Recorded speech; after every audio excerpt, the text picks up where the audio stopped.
पैसों की कीमत। पुराने समय की बात है, रुद्रपुर नाम के एक छोटे से गांव में हल्कू नाम का एक किसान रहता था। उसके एक पुत्र था, जिसका नाम मलकू था। यूं तो मलकू अच्छा लड़का था, पर उसमें एक खराब आदत थी। वह बेहद खर्चीला था। वह अपने पिता से पैसे मांगता और उन्हें तुरंत खर्च कर देता, फिर पिता से पैसे मांगने पहुंच जाता। हल्कू परेशान था। उसने सोचा कि अगर मलकू ऐसे ही पैसे खर्च करता रहा तो कभी भी पैसे की कीमत नहीं पहचान पाएगा और भविष्य में गरीब हो जाएगा। इससे हम दोनों ज्यादा बकरियां चराने लगे और घर में पैसा भी ज्यादा आने लगा। अपने कमाए पैसे को मैं खर्च नहीं करता, बल्कि उन्हें जोड़ता रहा। पिता की मृत्यु के बाद उन जोड़े हुए पैसे से मैंने एक जमीन खरीदी। उसमें सब्जियां बोने लगा।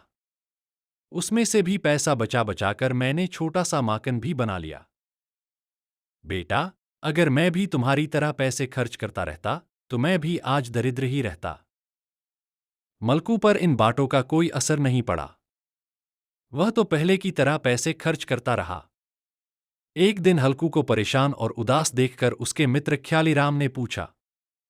हल्कू की परेशानी सुनकर ख्याली ने एक योजना बनाई, जो हल्कू को भी बहुत पसंद आई। हल्कू ने अपने बेटे मलकू से कहा, बेटा, मैं रोजाना बाजार जाकर सब्जी बेचकर आता हूं। वहां से लौटकर कमाए हुए पैसों में से मैं तुम्हें 10 रुपया रोज दूंगा। उसमें से तुम 5 रुपए खर्च करना और 5 रुपए पास के कुएं में फेंक देना। मलकू को और क्या चाहिए था? उसे रोजाना 2-4 रुपए की जगह पूरे 5 रुपए खर्च करने को जो मिल रहे थे। वह पिता से रोजाना 10 रुपए लेता, 5 खर्च करता और 5 रुपए कुएं में फेंक आता। एक दिन योजना के अनुसार हल्कू ने बीमार होने का बहाना बनाया। उसने मलकू को बुलाकर कहा, बेटा मलकू, मैं बहुत बीमार हूं। कल से तुम्हें ही कुछ दिन के लिए खेत पर जाकर काम करना होगा, नहीं तो मैं तुम्हें पैसे कहां से दूंगा। अगले दिन सुबह ही मलकू खेत पर चला गया। वहां उसे दिन भर कड़ी मेहनत करनी पड़ी। शाम को उसे सब्जियां बेचने बाजार भी जाना पड़ा। लौटने पर वह थककर चूर था। उसने 10 रुपए ही कमाए। 5 खर्च किए और बाकी के 5 पास के कुएं में फेंकने चला आया। उसके मन में सवाल आया कि इतनी मेहनत से कमाए पैसे को मैं कुएं में क्यों फेंक रहा हूं। फिर भी बुझे मन से वह 5 रुपए कुएं में फेंक ही आया। अगले दिन भी ऐसा ही हुआ। मगर कुएं में पैसे फेंकते हुए मलकू को अब तकलीफ हुई। काफी देर तक वहां खड़ा रहने के बाद आखिर उसने फिर से 5 रुपए कुएं में फेंक दिए और घर चला गया। तीसरे दिन तो उससे नहीं रहा गया। वह कुएं में पैसे फेंके बिना ही चुपचाप चला आया।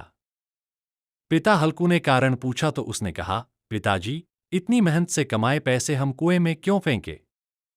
अगर इन्हें हम जोड़े तो भविष्य में कोई बड़ी और उपयोगी चीज खरीद सकते हैं। हल्कू बोला, बेटा, जब मैं तुम्हें रोजाना 10 रुपए देता था, तब तुमने यह बात क्यों नहीं सोची? पिताजी, वह मेरी भूल थी। आप दिन भर खेत में पसीना बहते और मैं मूर्ख उनके पैसों को कुएं में फेंक आता। हल्कू मुस्कुराया। बोला, बेटा, वह कुआं सूखा है। उसमें सीढ़ियां बानी हैं, जाओ उसमें से फेंके हुए पैसे निकाल लाओ। पिता के आदेश के मुताबिक मलकू कुएं में उतरा। वहां ढेर सारे पैसे देखकर वह हक्का बक्का रह गया। वह खुशी खुशी सारे पैसे लेकर घर चला आया। रास्ते में उसने सोचा कि वह 5 रुपए बेकार की चीजों में खर्च करता है, उन्हें भी जोड़े तो भविष्य में साइकिल खरीद सकता है। और भी जोड़े तो पिताजी के लिए मोटरसाइकिल खरीदी जा सकती है। उसने पिताजी से यह योजना बताई तो हल्कू ने उसे गले से लगा लिया और बोला, बेटा, अब तुम्हें पैसे की कीमत मालूम हो गई ना? मलकू रोते हुए बोला, पिताजी, मुझे माफ कर दीजिए। हल्कू ने उसे और कसकर गले से लगा लिया। अब मलकू समझदार हो गया था। वह पढ़ाई से बचे समय में पिता का हाथ बांटता। बहुत आवश्यक होने पर ही पैसे खर्च करता, नहीं तो उन्हें बचाकर रख लेता। कुछ ही वर्षों बाद उसने पूरे खेत का काम संभाल लिया। बचाए हुए पैसों से उसने एक और खेत खरीद लिया, बड़ा मकान बना लिया। घर में सुख सुविधा का सारा सामान ले लिया। हल्कू यह देखकर बड़ा खुश होता। जब भी उसे अपना मित्र ख्यालीराम मिलता, हल्कू उसे धन्यवाद देना नहीं भूलता।